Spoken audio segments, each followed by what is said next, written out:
Ooh, baby.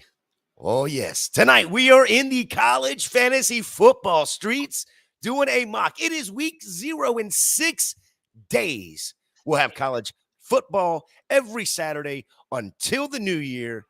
Sit down, strap in, because tonight we are mocking with the stars.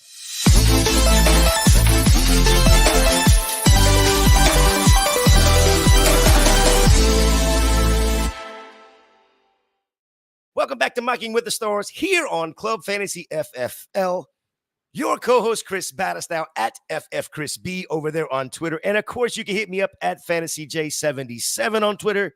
But tonight, the star of the night, Brandon Haye at HayeB3 on Twitter. But more importantly, he is an absolute must follow. Welcome to Mocking with the Stars, Brandon. How are you, sir? Doing great tonight. I'm ready for this week 0 college football. Positive before the full week. I'm just glad we finally got to pitch some college football. Absolutely. Chris, are you ready for some college football? I know you're not a huge college football guy, so yeah.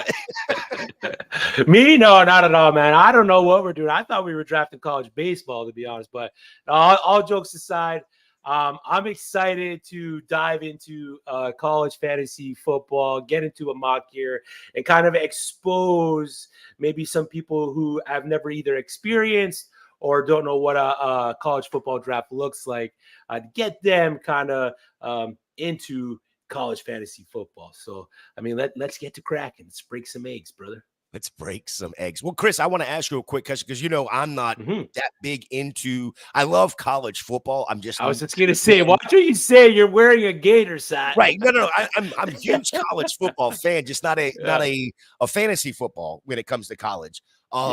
So is Fantrax with the platform we're going to use tonight for their mock, so appreciate them allowing us to do that.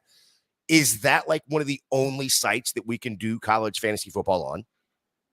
It is if you want to play like your regular style of fantasy football. Underdog just got into the best ball college fantasy football, so you got tournaments and stuff like that you can get into there. Unfortunately, I cannot get into that, so for me, it is only Fantrax that offers the college fantasy.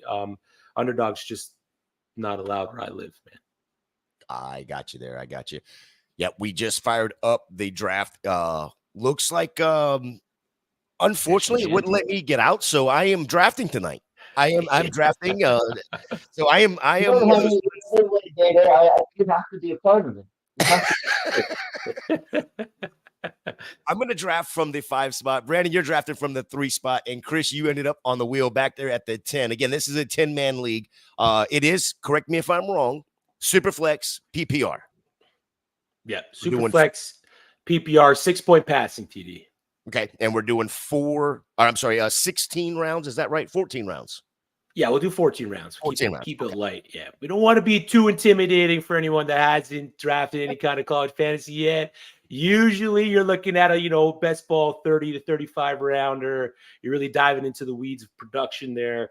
But, a nice, easy 14 rounder for you, Gator, to get your feet wet, I think will be good for you, man. I do appreciate you taking it easy on me tonight. Brandon is on the clock. The first quarterback off the board. Brandon, what are some of your, when it comes to college fantasy football, what is some of your must-have settings for your leagues? Yeah, definitely. I mean, I don't know if for college fantasy there's any that are just one quarterback, but at the very least you have to have 2 quarterbacks. It's actually been a part of some where you have 2 definite quarterbacks to start, and then you could have another super flex. In college, so many teams, it's much easier to do that than obviously in the NFL. Then in an NFL fantasy league, that was horrible because you had to start 3 quarterback, which made no sense because there's 12 people in the league. So obviously, some people can start quarterbacks. But for college, since there's so many more teams, there's so many opportunities there. Yeah, I'm the same way. Heavy on the QBs.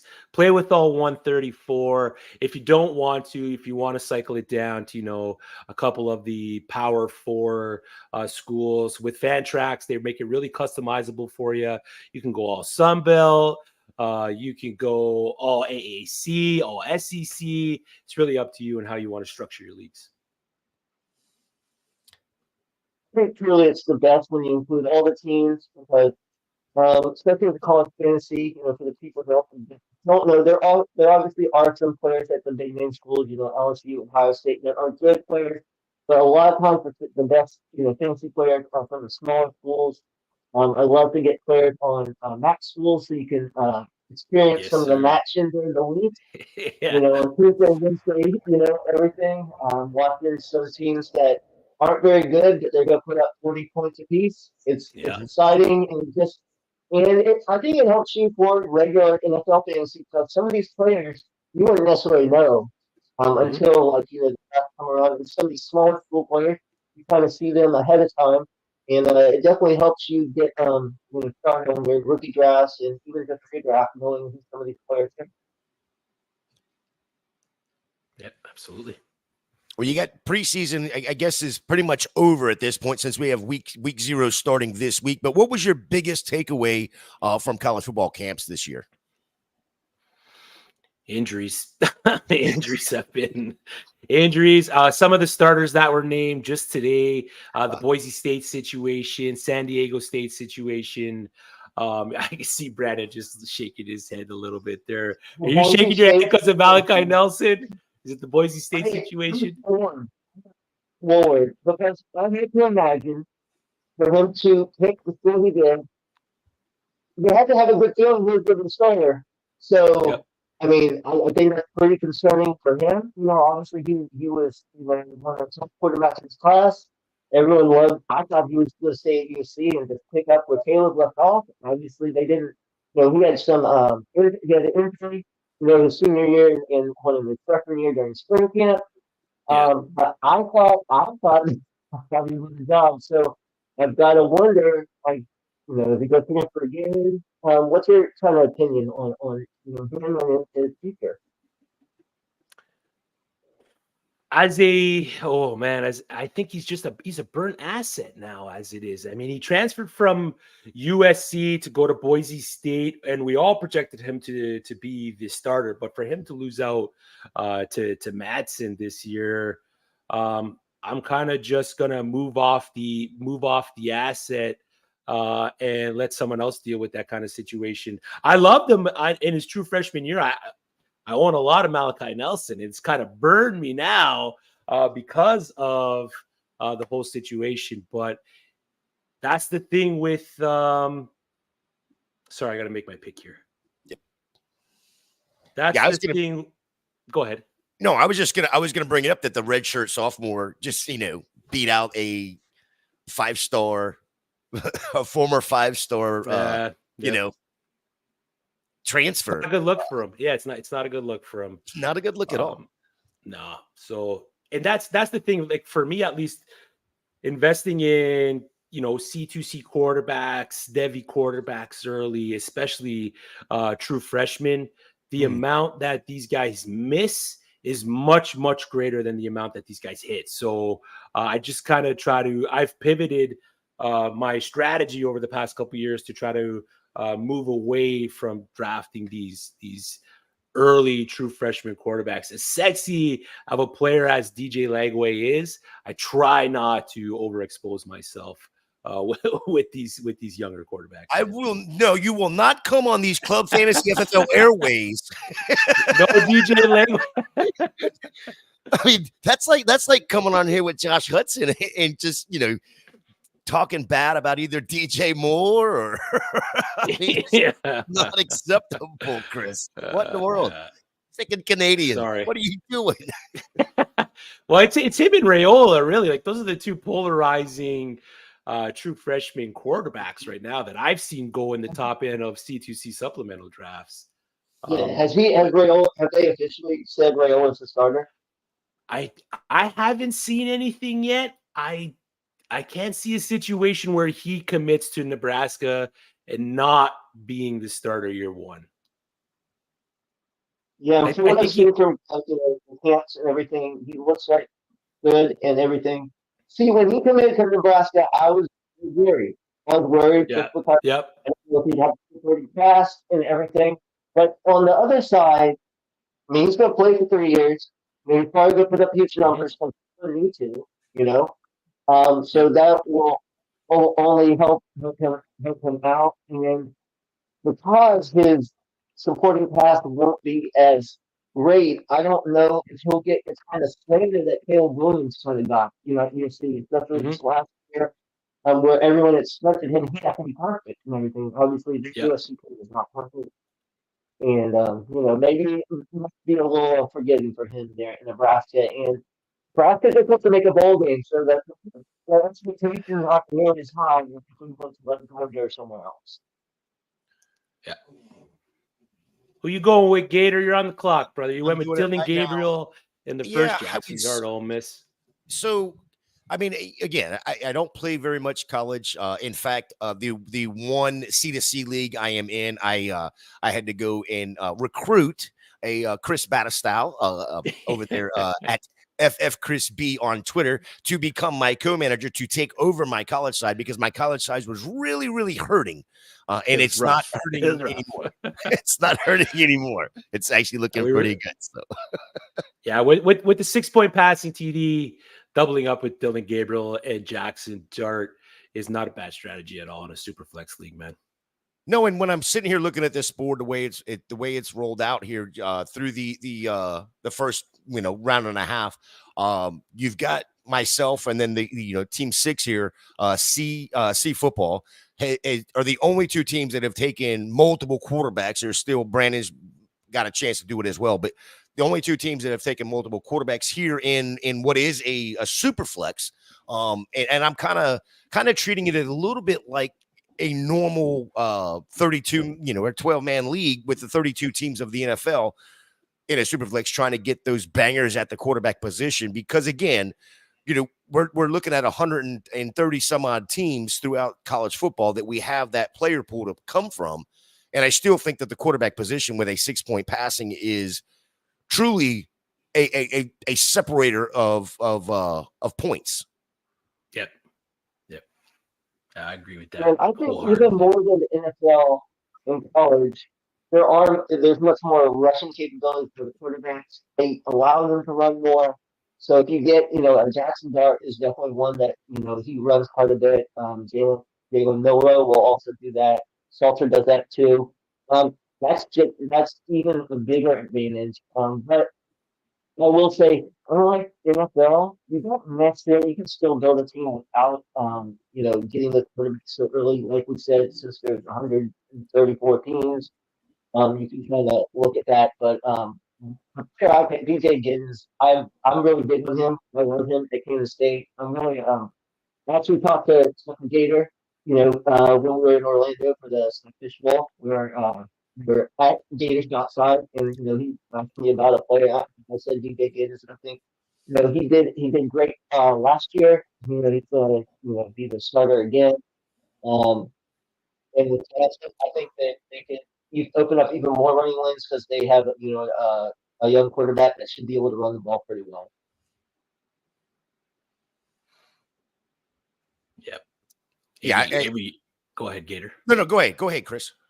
Yeah, Avery Johnson's the quarterback he's talking about there. So I love the build you got so far, Brandon. Salter's my QB1 for the college fantasy football season. I'm really happy he didn't transfer when he said he was going to enter the transfer portal. I kind of got a little worried based on the production that he had in Liberty last year, based on where he could end up. But when he went back to Liberty, I loved it. I'm a little skeptic because he did lose his wide receiver 1 to LSU and CJ Daniels, but Treon Sibley is a guy that I've been scooping up as late in almost every draft that I can get him, just because he does have that dual designation tag as well.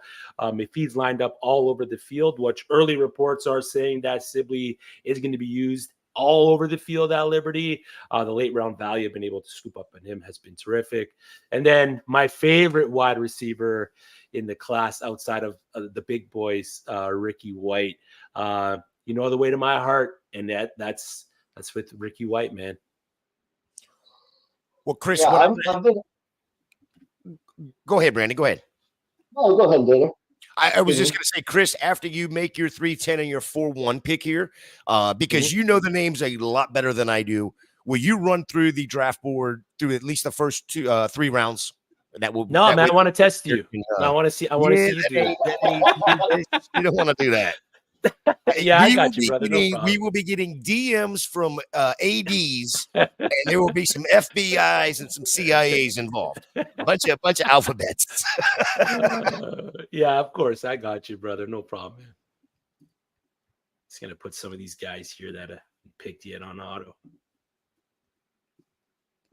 It is pretty right, interesting. Oh, shoot. You know what? I mean, this is something I just noticed about Fantrax is, and I just looked over at the chat, which is really cool.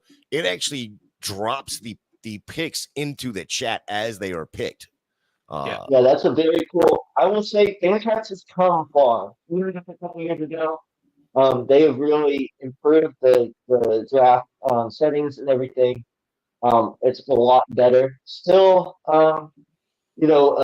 obviously not for this, but for CTC, them, moving players to the right teams, putting the freshmen in, that's still a work in progress, which I think it always will be because there's so many players in the database and everything. It's always going to take some time, and with the transfer portal, it's getting crazier because some, will transfer and then transfer right back. A player from Michigan left for Ole Miss for the spring, and then decided he was going to come back to Michigan. So, with people transferring sometimes 2-3 times, it's just all over the place. Yeah, the updates aren't as quick. Pick Willie. Yeah, it's you gotta if you're drafting early on Fantrax, you really got to be on your toes. Really go in with a set of rankings, comb through the player list, because there's players that are not going to be in the system early on in the year that you're going to be able to take advantage of by just using placeholders if your league allows that. There's been a few guys that I was able to scoop up late last year, this year, just because they weren't in the actual system. So it's just pick a placeholder, pop it in the chat. Worst your league can say is, no, you can't pick him. He's in the system. He'll just go to waivers or whatever once that cycles through. But yeah, just always, especially with Fantrax, always have before your draft either your queue just filled, or you can actually go into Fantrax before going into league. You can create a set of rankings, create your own queue pretty much, and then drop that into every draft that you have. So you don't have to do that for every draft. You don't have to set a queue for every draft. And then you can adjust that as the year goes on. Yeah, it's great for that. Chris, I wanted to ask you, wide receiver wise, is I also picked Evan Stewart out of Oregon, and I remember Evan Stewart and Luther Burden. There was the conversation when they first were coming, out of high school, very close. Stewart obviously hasn't had the greatest production at Texas A&M, and I don't think that was all his fault. Quarterback. Yeah. I think he's going to be really good at Oregon. I think he's going to climb back up board. What is your kind of opinion between him and Burden?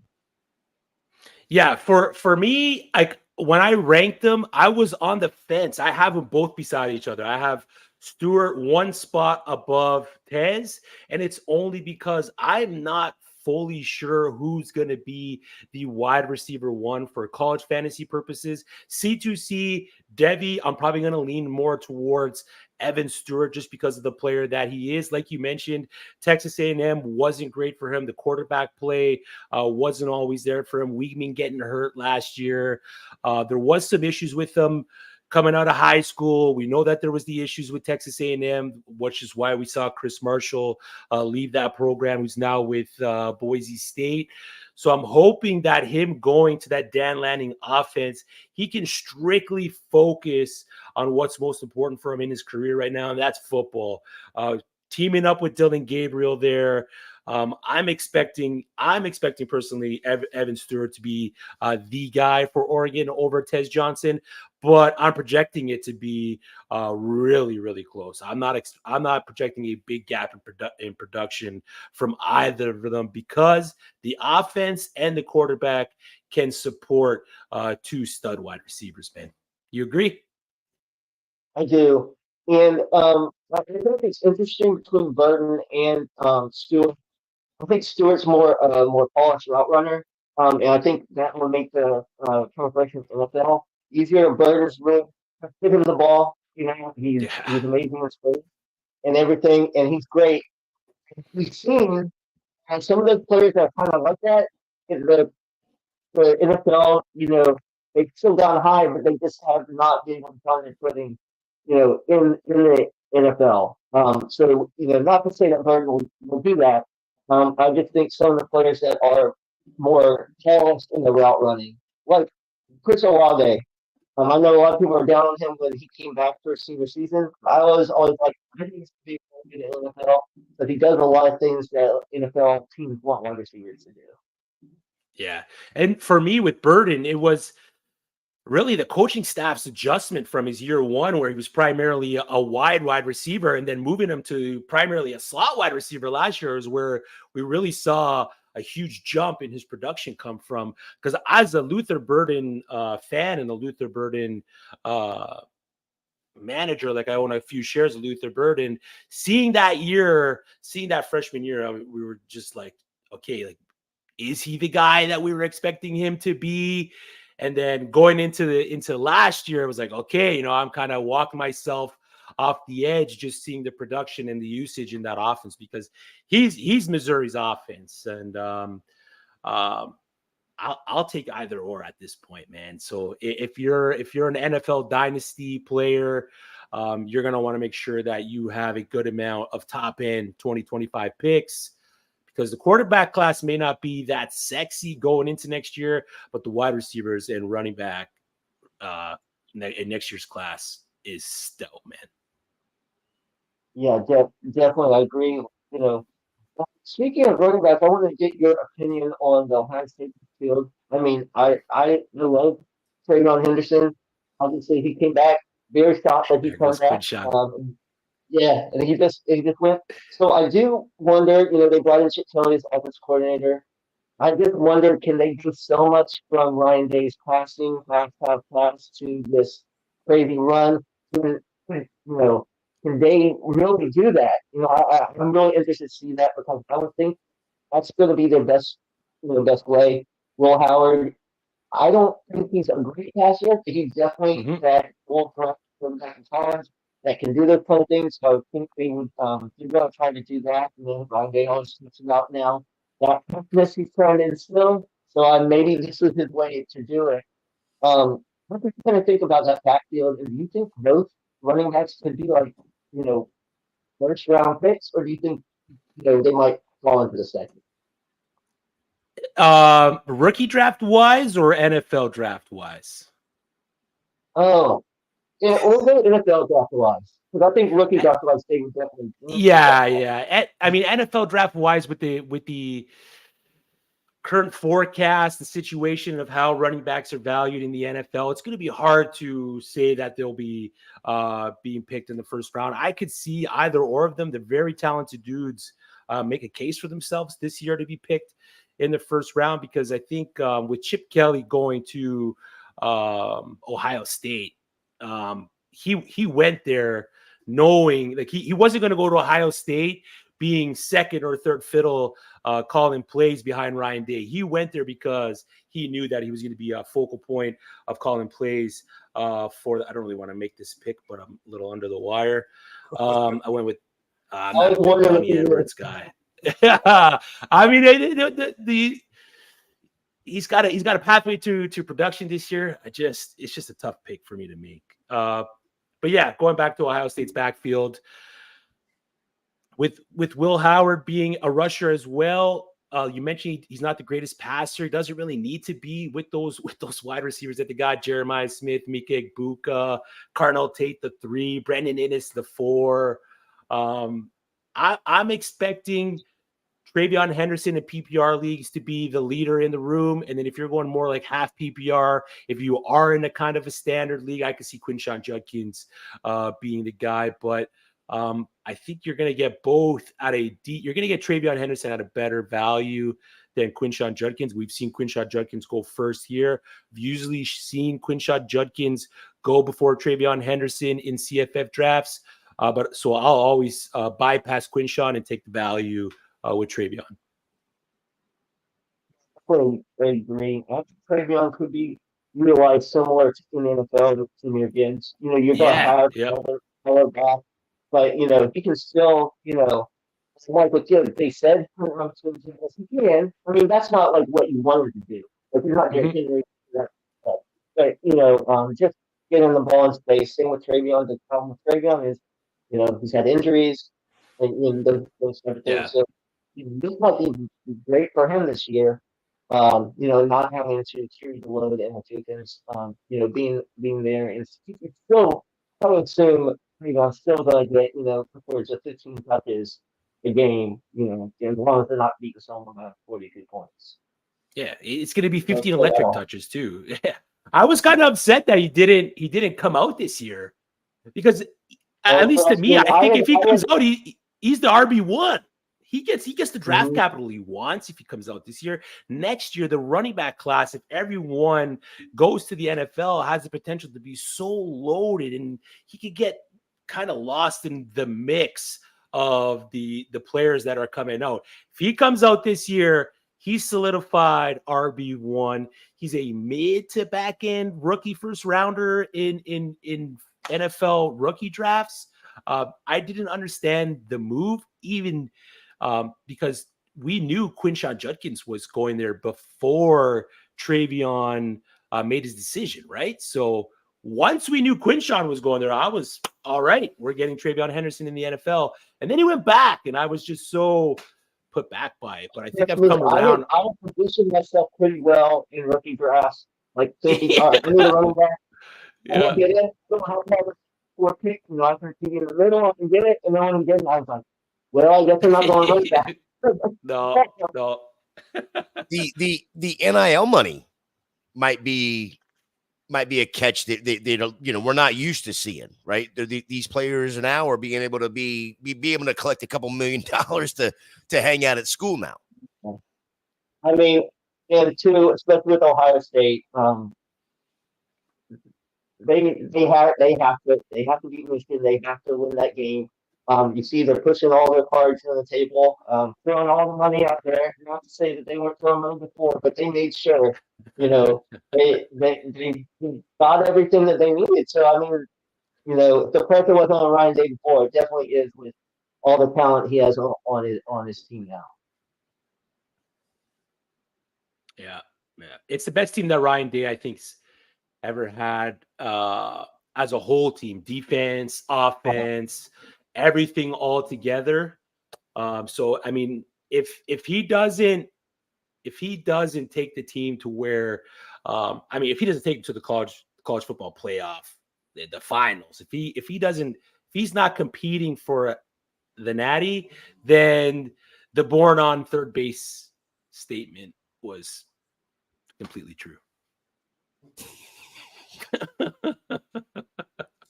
Chris, run through these first couple of rounds for if you sorry, I forgot to do that. Sorry. First round, 101, Ashton Jeanty, pretty much the 101 across the board in most, if not every league. If it's not Ashton Jeanty, it's either Ollie Gordon or Luther Burden. Considering it is a super flex league, we had a quarterback go 1-3, Caden Salter by Brandon, great pick. Ollie Gordon went with the 1-2. Luther Burden at the 1-4, 1-5, Dylan Gabriel by Gator, 1-6, little run of QBs. Byron Brown followed by Jordan McLeod. 1-8, the value pick of the draft, if he does play, Tet McMillan out of Arizona, followed by Torrey Horton, Colorado State. Marion Hampton, I picked at the 110. Circling back around, Jalen Royals out of Utah State at the 2-1. The 2-2 was Darius Taylor. A little bit of injury news for Darius Taylor last week. We're hoping that he's ready for the start of the season. Tez Johnson paired up with Tet McMillan at the 2-3. Jaden Ott at the 2-4. Jalen Milroe with our first double QB stack with Byron Brown at the 2-5. Gator matched up Dylan Gabriel with Jackson Dart at the 2-6, followed by Phil Baffa, DJ Giddens, Joey Hobart, and Nico. I'm gonna try this one. I've been practicing it. Iyami Alaleva I don't think I got it, but I'm really close with that one. Sold me on it. Yeah, close. You knew I was talking about if I Yes. dropped that at a bar, right? You knew. Yes. Oh yeah, I know what that guy's Quarterback, talking about. Tennessee. Yeah, exactly. If I said DJ, you would Yalilele, you're like, yeah, quarterback FSU. You know exactly who I'm talking about there. No, I wouldn't do that. If you said DJ, I'd say Langway. Exactly.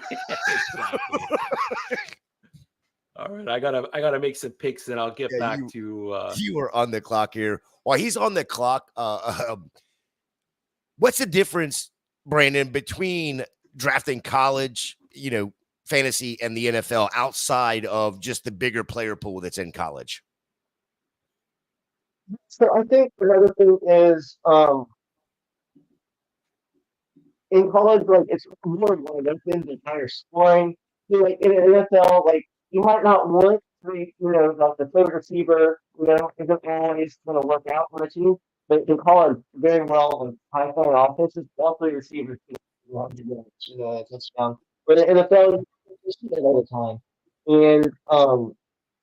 And also, I think NFL is moving more towards splitting running back carries and everything. And a lot of college teams still get the load to one running back, and sometimes they run the ball like 30 or 40 times a game. So in that sense, running back could have the backup running back 15 carries and the lead running back 20. So there's just a lot of different usage kind of things you need to like for college fantasy when it compares to NFL.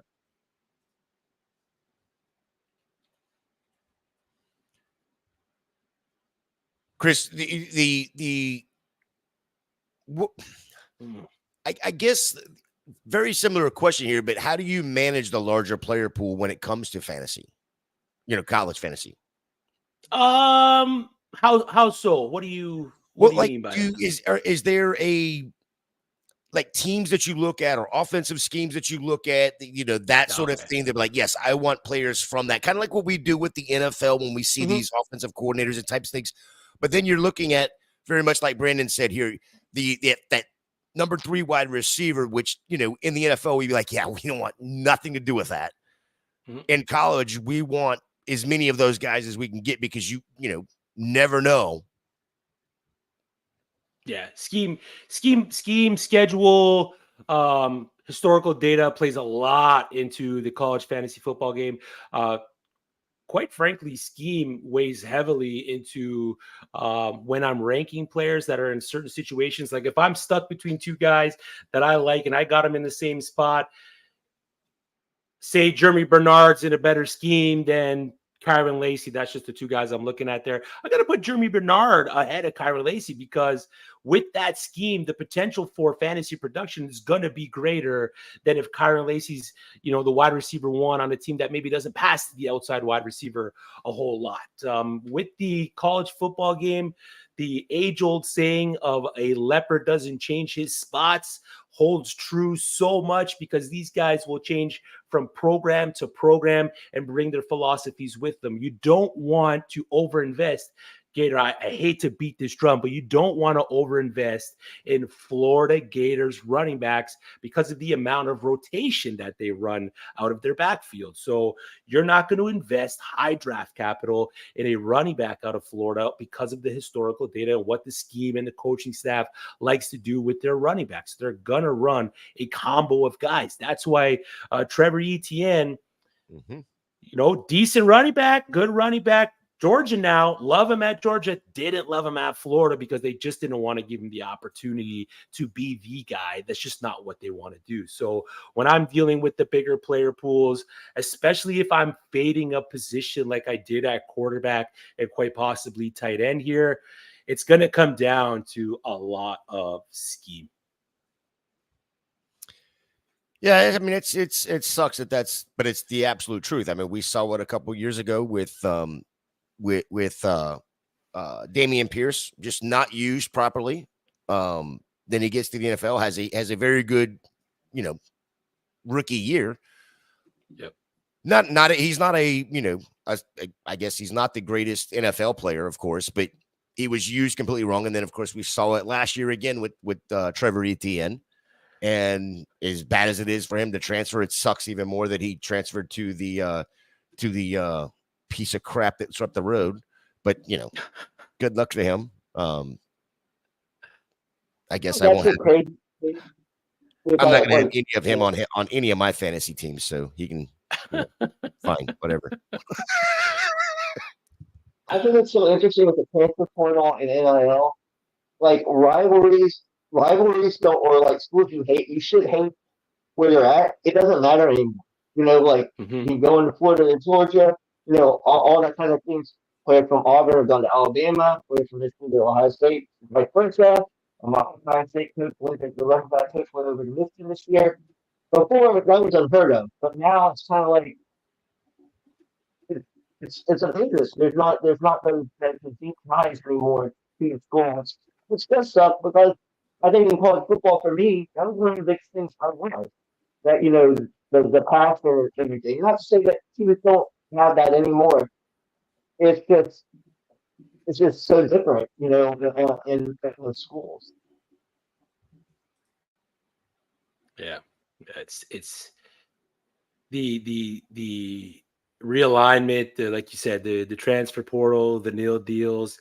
It kind of takes a little bit of that je ne sais quoi from college football, where you have those deep connections, you have those deep rivalries in the game that kind of connect the fans and everything else, the atmosphere that surrounds college football. And I can see a situation where you kind of lose that edge a little bit, that certain atmosphere around the game. But it's college football, college fantasy football, I think, is at the highest that it's ever been right now. Definitely. Yeah, and I would say too for those people that might be a little scared because there are so many college teams and everything. I would say just to try it out, and then when I started, I was in my first C2C league. I picked a lot of the players in the bigger schools, and I did not do well that first year. But you have to have the medium of picking some players that aren't going to make it but are going to be high producers. You got to get some players that are going to be producers and have a chance to develop. And there's some players that aren't going to do much, but they could have a really good NFL career. I think Donovan Edwards is one of those players. I think you see glimpses of the skills. As a Michigan fan, I said, I think there's so much he needs to work on. And I'm glad he came back because I think his vision sometimes isn't very good. He needs to work on running through tackles. Sometimes he gets tackled too easily. I think NFL is going to be great out of the backfield. He's a lot more that way. I'm interested to see what they're going to kind of do with him this year. I would say for the most part, I think he would admit too. He seems like a big team guy and everything, but he has to be disappointed with how his career has gone, especially when he had those 3 games stretch 2 years ago when Warren was hurt, where he had those big games. He's really the boom or bust guy. He's not going to get you those consistent yards. He's going to get you 6 straight negative yards, touchdown, which in that part's great. It's just when you look at the tape, when you don't see that consistency, I think a lot of teams might have a problem. Yeah, and then they're expected to run. The reports out of Michigan is they're expected to possibly run a committee as well. Khalil Mullings has been making some noise in camp. The freshman running back is it Jaden Davis? Jaden Marshall. Jaden Marshall? Yeah. He's making he's jumping up to possibly be the RB3, if not maybe the RB2 behind Edwards this year. So looking at the running backs that went after Donovan Edwards, again, I make the Edwards pick because I was a little behind the clock and I kind of panicked on that one a little bit. Gavin Sawchuk, the Quinn Allen, Quentin Cooley, Quinshawn Judkins, Mekhi Hughes, Mario Anderson, Cam Cook, Abu Sama. When I saw Abu Sama go off the board, I kind of shivered a little bit because that should have been the guy that I picked at that Donovan Edwards spot over Donovan Edwards. And I'd probably take all the running backs, maybe except Cam Cook, above Donovan Edwards that went after him there with the 8 or so 7 that went after Donovan Edwards. I like the possibility that of production that he has, the pathway to it at Michigan. There is a good chance that he sees a heavy workload, but there's also a good chance that they end up just splitting the backfield in 3 pieces, and he's not the goal line guy. He's not the pass catching guy. He's just the guy that gets the ball in certain situations. And for fantasy, that's poison. You don't want any of that on your team. Yeah, definitely. One of the running guys I could later. I since he's in high school when he went to Illinois. I knew great things because Illinois offensive track and you have to run the ball like 30 times. Like Peyton Fegan, I love that pick. Yeah, great pick. He's a good sized back, but he showed some speed. Kind of when he gets moving, might take him on. He doesn't have the quick spin, but when he gets moving, he took a screen like 30 yards for a touchdown last year. I remember, and he's going to get the ball a lot. So and those type of guys too. Same thing with Darius Taylor at Minnesota. Usually those type of guys, they're not going to leave early. So if you are in, more of a dynasty format, CPC, you get that production for 4 years, and knowing that, anything they can do in the NFL is just, an added bonus because you got those 4 years of production. Yeah. Another interesting running back, Chris, I want to get your opinion on is Nick Singleton. I know, he was hyped up coming out. Don't get me wrong. I think Stafford is a little bit of a mess too at times. He hasn't been as dominant as I thought he would be. I think he's fallen off a little bit. I do wonder where he might fit in if he does leave Penn State next year for the draft. Yeah, just another guy that, touted highly coming into his freshman year. But who's going to be the lead for Penn State this coming year? Is it going to be Nick Singleton, or is it going to be his running back mate in Katron Allen, who some say is the better of the two when you watch them on game day? So Nick Singleton. I would be one of those people. There you go.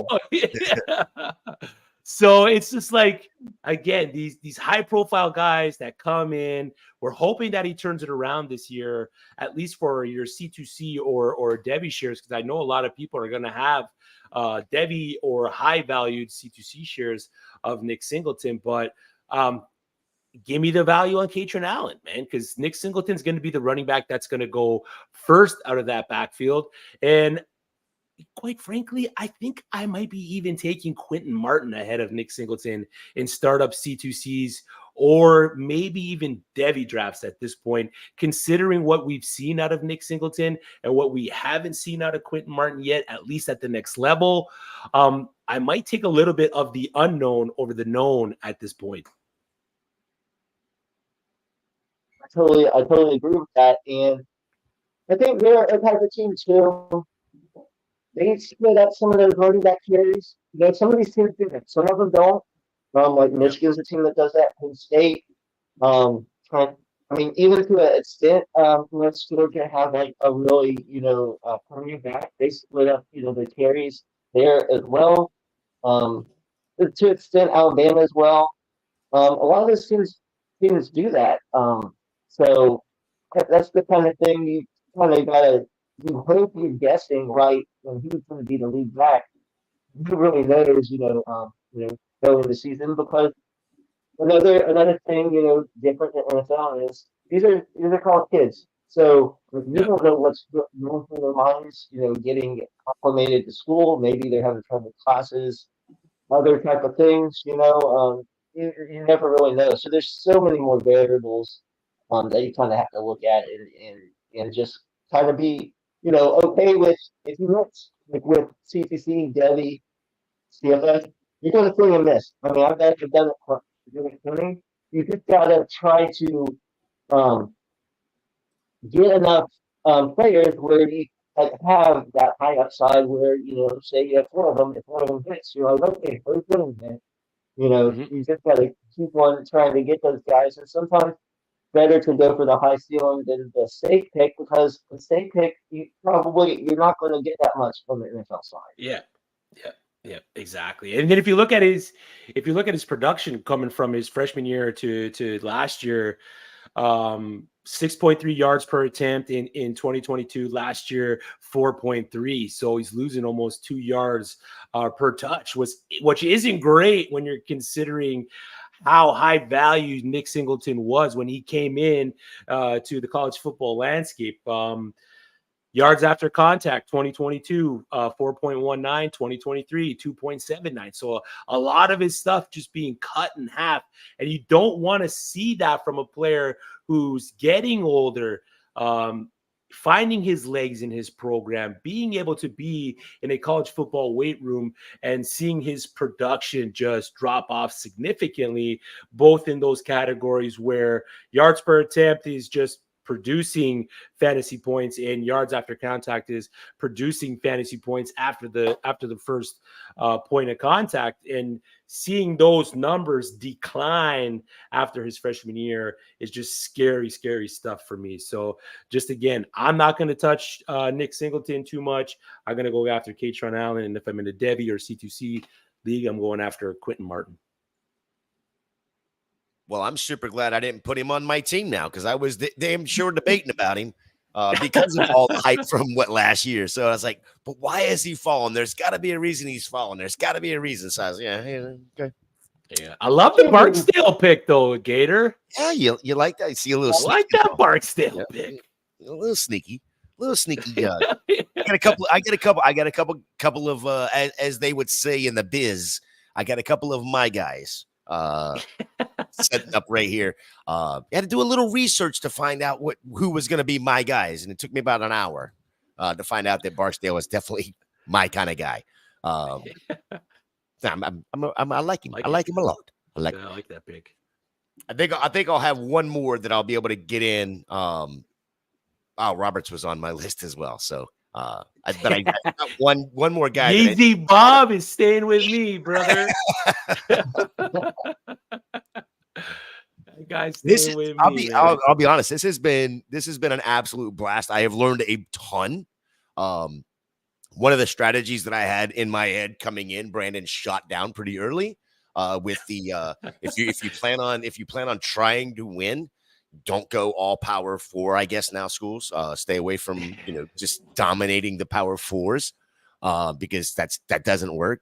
You need to get a little bit of the action.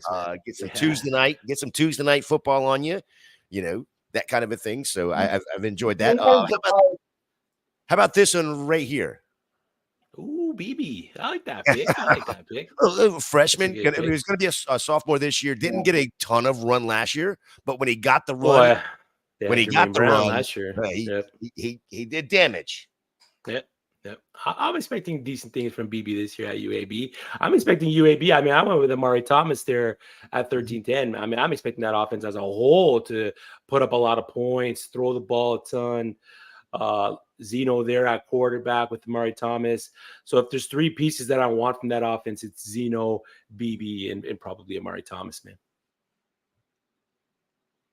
Solid squad though, Jay. Solid squad, man. Not too bad. I mean, too much power five for Brandon's liking. I'm sure, or power four. I'm sorry, for Brandon's liking. But let's talk about the three teams here. We won't talk about all of them. I guess maybe kind of give your thoughts on how you went through this. And what I'm going to do is, again, not being the big college guy, I want both of you to look at my team and go, okay, this is where, don't do this no more. Do more of this. Outside of, don't take Hawaii, guys. Hawaii. Stop taking Hawaii, guys. They got three by. It's just. Look, I'm expecting Hawaii to have a good offense this year. It's just tough for me seeing the three buys Oh, no, you didn't take I didn't Ashlock. take Sorry, that was the anybody's guy beside you. Sorry, good job, Gator. You didn't take any of the I guys. was gonna say. That was the guy who said, but the 3 buys, because in college football, teams are going to have the 2 buys, or some teams have the 3 buys. Sometimes that buy lands during the playoffs, and teams like Hawaii and Georgia Tech are those teams, and they have that buy that first week of the playoffs, which could be detrimental to your fantasy team. So I try not to invest at all or too early on those programs that have the 3 buys. But good job, though, otherwise, Gator. You solid team. Quarterbacks are stout. Stewart, Igbuka, White Higgins, all producers. Travis Hunter. It's always tough for me to pick that guy in these kind of drafts. I don't know about you, Brandon. Do you find yourself picking Travis Hunter quite a bit, or is he, if he's there at value, you're just going to pick him? Wouldn't really, I would have to take him, but probably wouldn't, because they don't know what they're. I'm gonna be honest. I don't know what they're doing in Colorado. Like a lot of this stuff, like they're now, Deion saying, he's the best wide receiver and corner in college football.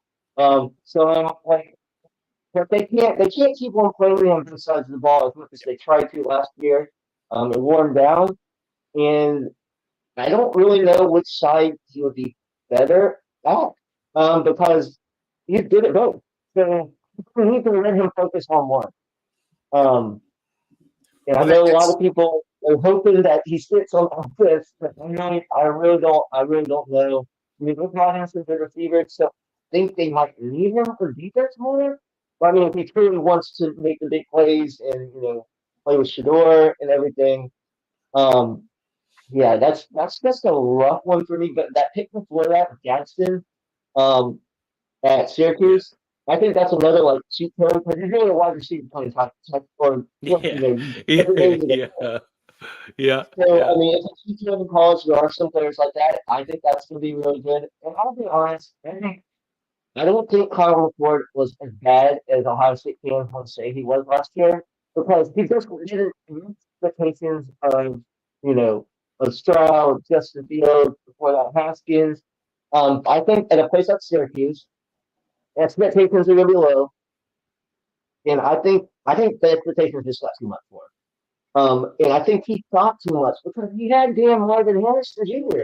A lot of times, I know I have some Buckeye, Buckeye fans. He wouldn't just throw it up to probably the best receiver in college football. And that's what they sometimes that's what you have to do. You just have to throw it. I think that Syracuse that was a really good pick for Louis. Yeah, let me the Travis Hunter pick there. 2 reasons I went ahead and snagged him there in the 7th. When I threw together my queue outside a quarterback, he was the top guy on there. But I also had heard a rumor just this past week that it's more than likely that he is going to move to just the wide receiver position because of how bad he got ran down last year. He does want to play on that side of the ball more. So I was, 7th round, whatever it is, like don't hate it. The third wide receiver for me. So I was like, you know what? It's worth it. It's worth a dart throw here for me up there. We got about 8 or so, 10 minutes left. Guys, go through your drafts as well, if you don't mind. Start with you. Let's start with you, Brandon. Yeah, still Salter is my number 1 quarterback. And I've always been, in NFL fantasy too. I've always been a guy that I wanted to get at least one of like a top 5 quarterback, I think. So I did that, and then come on, I sent it up high. It's funny. I was between Ricky White and DJ Giddens, so I ended up getting both of them. I really wanted Giddens, and then when White came around, because he came from UNLV, I've been kind of following him. He's cut off Michigan State. I'm really happy he's been getting a lot of more NFL hype. People are starting to look at him more in the draft boards. Calling from Wisconsin, he totally destroyed LSU last year. Yeah, he did. I think that hopefully that offense will get going more. Second year. I think Tyler Drones is kind of a sleeper quarterback. And he didn't have great passing numbers last year, but he's such a good runner. and actually kind of wrote, Debbie, like, not to say he's Anthony Richardson by any means, but he does similar things, and we've seen quarterbacks don't have to have crazy passing production for the NFL to really like their skills and everything. I don't think he's going to try.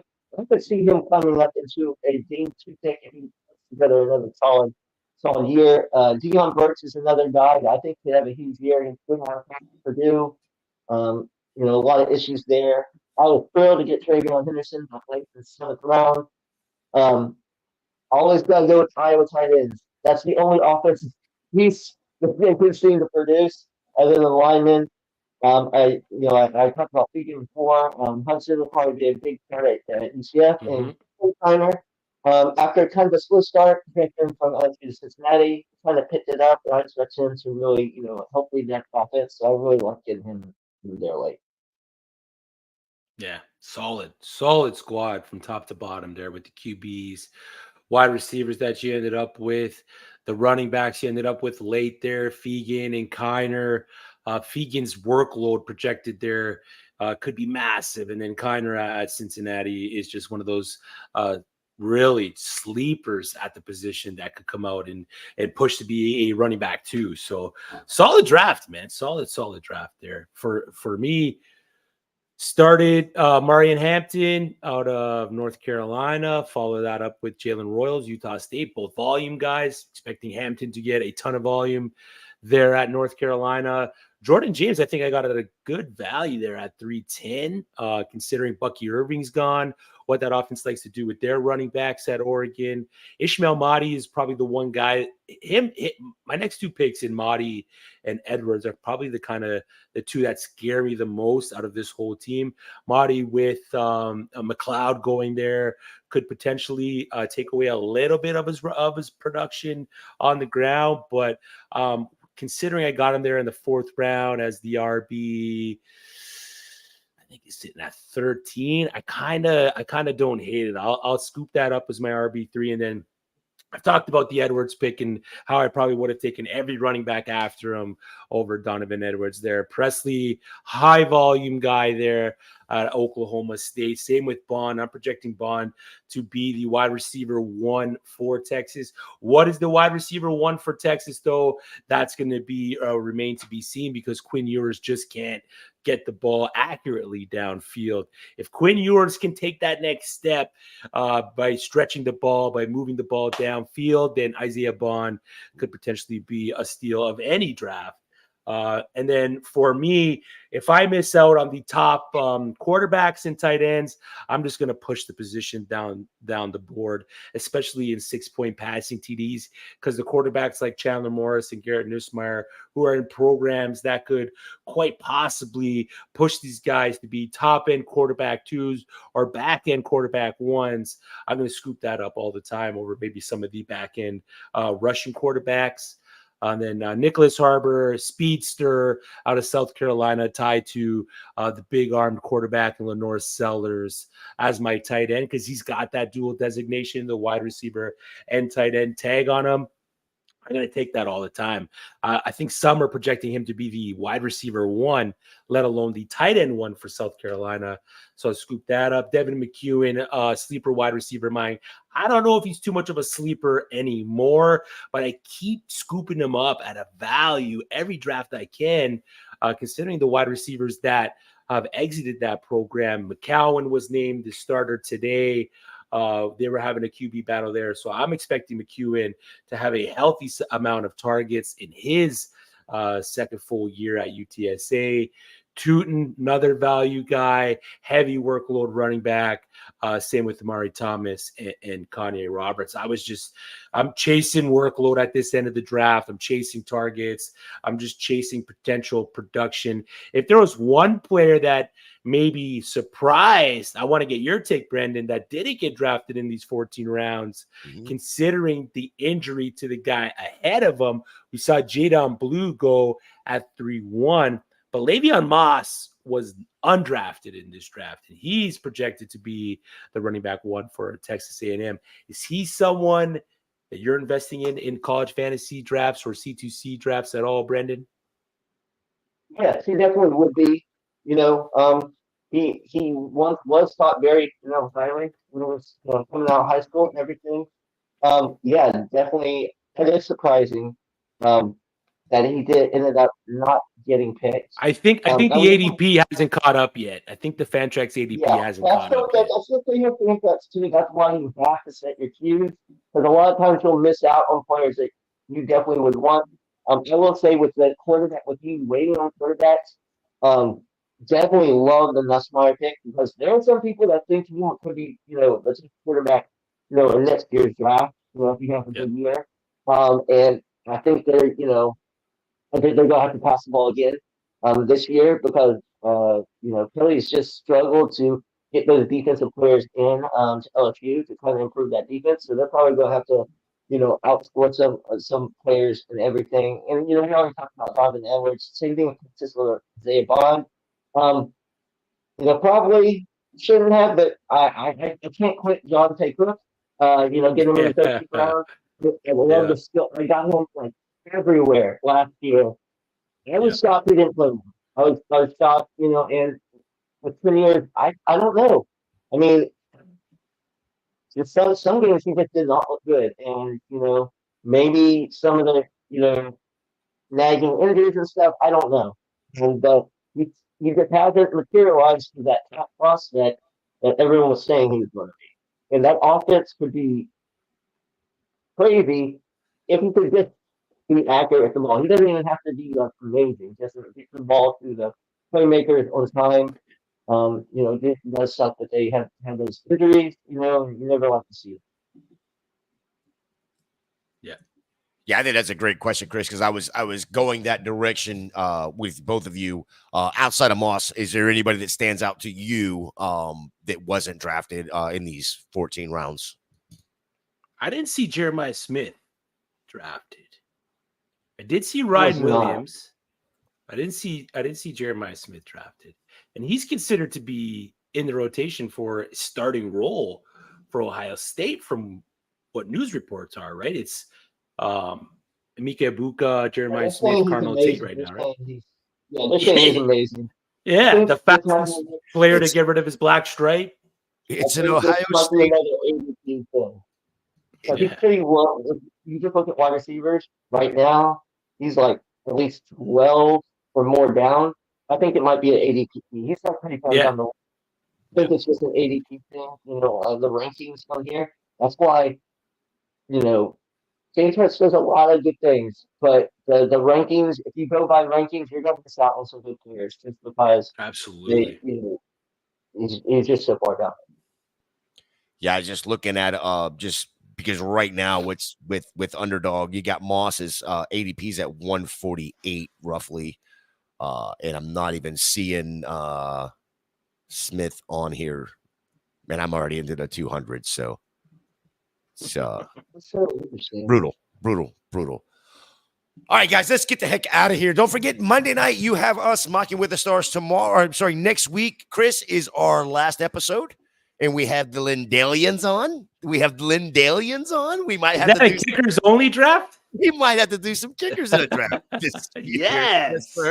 Tomorrow night, we have the Masterclass Best Ball Show at 8:30. That is me and Stacey Perez there. Wednesday, don't forget, WOFF has taken over. 7 p.m. This week's jersey giveaways are Sam LaPorta and some guy named Amon-Ra St. Brown, I believe. They say he's a good player. What's his brother's name? Equanimous. Oh, nailed it. You like that? Okay. Don't forget, Wednesday night also has our flagship show, no pun intended, which is moved to 9 p.m. Thanks to the ladies from Women of Fantasy. Thursday's Trade Blocked at 8 p.m. Mock Girl Summer, rather, is at 10 p.m. on Thursday as well. Friday, Mock It Like It's Hot at 8 p.m. Summer School, the other best ball show, Saturday morning, 11 a.m. And Sunday's Dynasty After Party at 11 a.m. as well. Big thank you to all the viewers, all of the listeners. Brandon, let our viewers know where they can find you and what you have going on. Sure. You can find me on Twitter, as it shows here, at Havy3. At GALF, I'm going to be doing some, we have what they call cornerstone rankings. They have last year's rookies, this year's rookies, and next year's. And I'll be kind of doing a Nice. progress report, as the season goes on. So I'll be doing that. And at League Winners, I'm doing things on the Jaguars. So I'm going through the Jaguars schedule in the next couple of days, and hopefully coming to the conclusion that they will make the playoffs this year and not choke it away like they did last year. So that's kind of what I have going on. That's terrific. Chris, let them know what you got going on, where they can find you again. Yeah, you can find me at FFChrisB on X. Every Monday night at 9 p.m. on 1 Foot Down College Fantasy Football podcast. And then, unfortunately, our last Monday next week, Mocking with the Stars. And then I got to hand in my Club Fantasy key card, all my Club Fantasy gear, my playbook. I got to hand it. Hand it all in. It's it.